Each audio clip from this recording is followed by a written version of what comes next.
Shalom, terima kasih buat kesempatan yang telah diberikan kepada saya atas kepercayaan dalam menyampaikan materi soteriologi sebagian dalam bagian mata kuliah Doktrin 3. Terima kasih buat Ibu dosen pengasuh yang telah memberikan kesempatan untuk membahas materi ini. Namun dari apa yang saya sampaikan adalah hasil daripada apa yang saya telah pelajari. Saya mencoba untuk menjelaskan bagaimana pengertian saya dalam materi soteriologi ini. Berbicara tentang soteriologi terdiri dari dua suku kata. Ya, terlebih dahulu kita mengetahui apa itu soteriologi dan pengertiannya. Itu terdiri dari dua suku kata dalam bahasa Yunani, yaitu soteria, yaitu dan logos. Soteria adalah dalam arti bahasa Yunani adalah keselamatan. Namun dalam pengertian Kristen yaitu pemeliharaan atau pembebasan. Itulah soteria. Sedangkan logos adalah ilmu perkataan firman. Berarti saya di sini bisa menyimpulkan bahwa soteriologi adalah merupakan berita keselamatan ataupun ajaran keselamatan atau firman dari Allah tentang keselamatan. Berarti secara definisi daripada soteriologi ini adalah tentang keselamatan.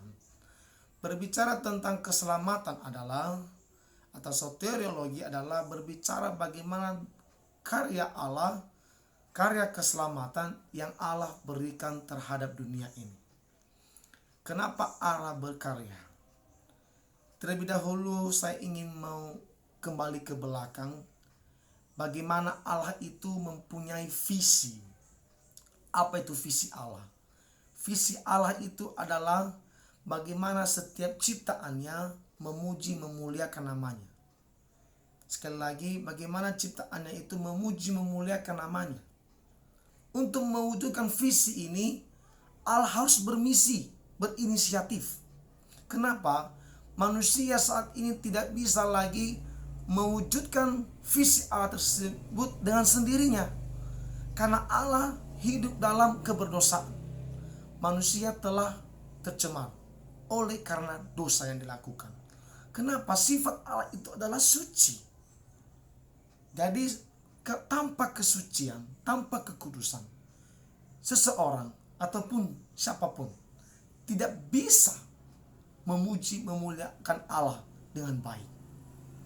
Untuk itu Allah harus bermisi untuk mewujudkan visinya itu supaya setiap ciptaannya memuji memuliakan nama Allah.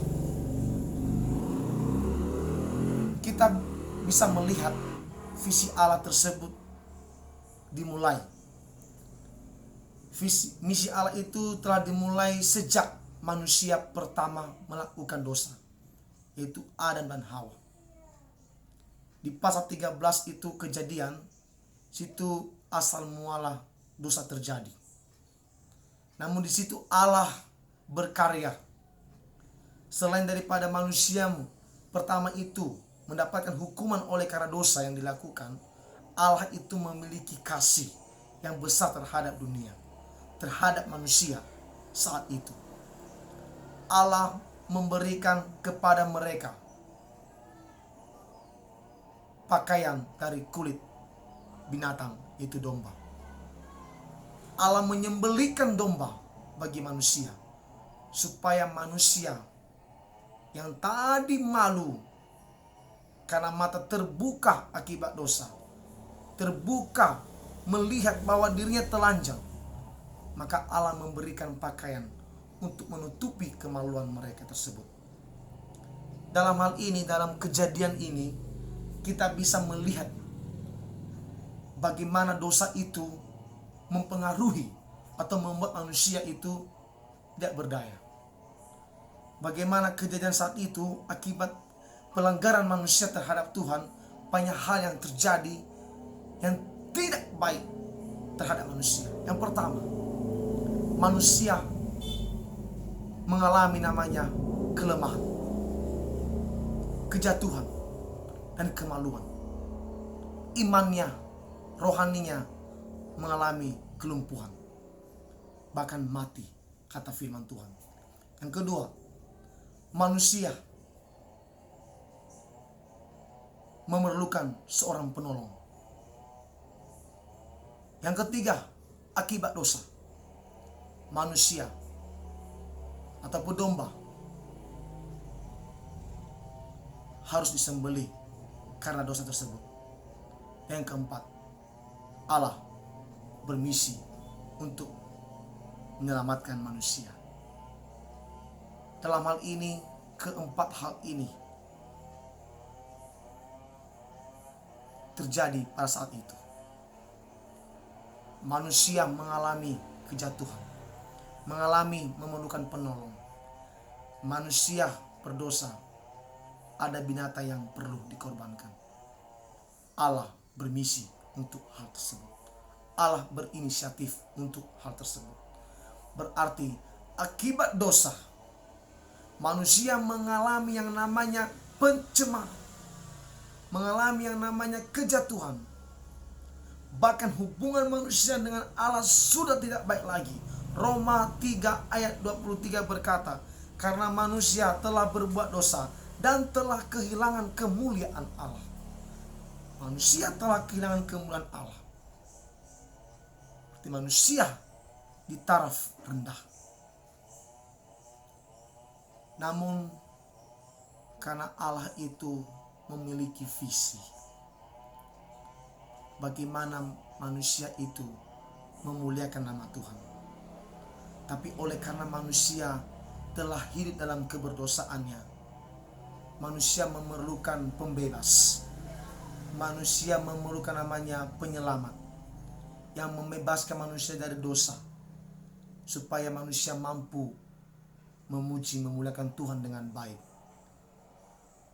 Allah harus turun tangan, bermisi untuk mewujudkan visi tersebut.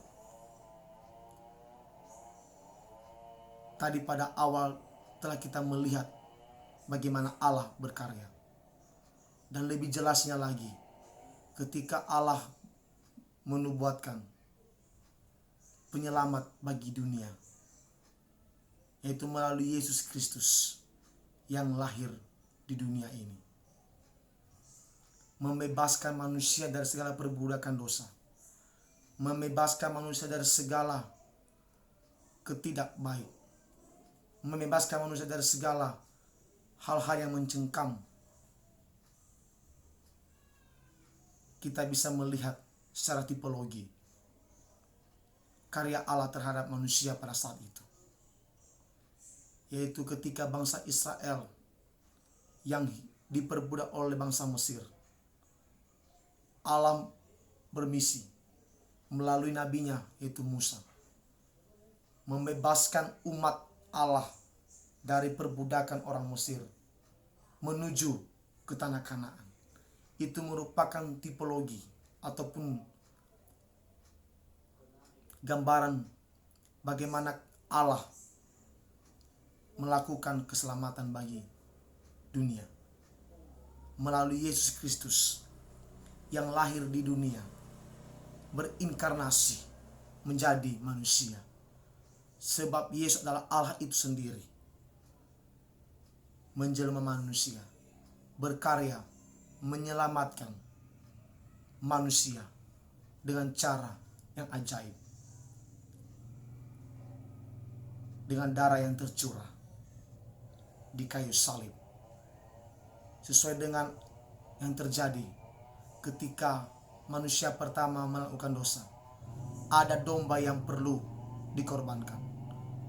Terjadi kepada Tuhan Yesus Kristus sebagai anak domba, diumpamakan sebagai anak domba yang harus mati seperti domba pada zaman Adam dan Hawa.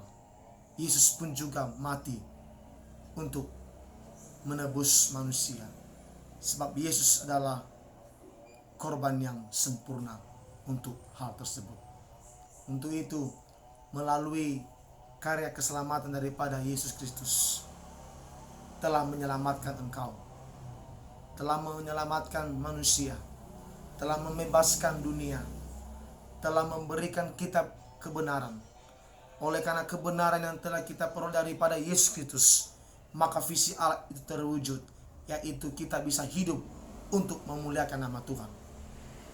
Di Galatia berkata bahwa kasih karunia daripada Allah telah menyelamatkan engkau. Efesus pasal 2 ayat 8, bahwa hanya untuk kemuliaan Tuhan itu kasih karunia Allah terhadap dunia ini. Namun apa yang perlu kita tekankan di saat ini, sebagai orang percaya, kita harus beriman kepada Tuhan Yesus, beriman kepada Dia yang telah mati bagi kita, beriman kepada Dia yang telah bangkit, beriman kepada Dia yang telah naik ke surga. Itulah saat ini yang perlu kita harus tekankan, yaitu iman kepada Dia, yaitu Yesus Kristus. Namun Yakobus berkata, iman tanpa perbuatan hakikatnya adalah mati. Di sini berarti kita sebagai orang yang beriman, yang telah memiliki pertobatan, harus memiliki pertobatan yang sungguh-sungguh. Respon daripada iman itu, respon daripada pertobatan itu adalah tindakan, yaitu tindakan yang berkenan di hadapan Tuhan. Melakukan perintah-perintah Tuhan, melakukan kehendak-kehendak Tuhan.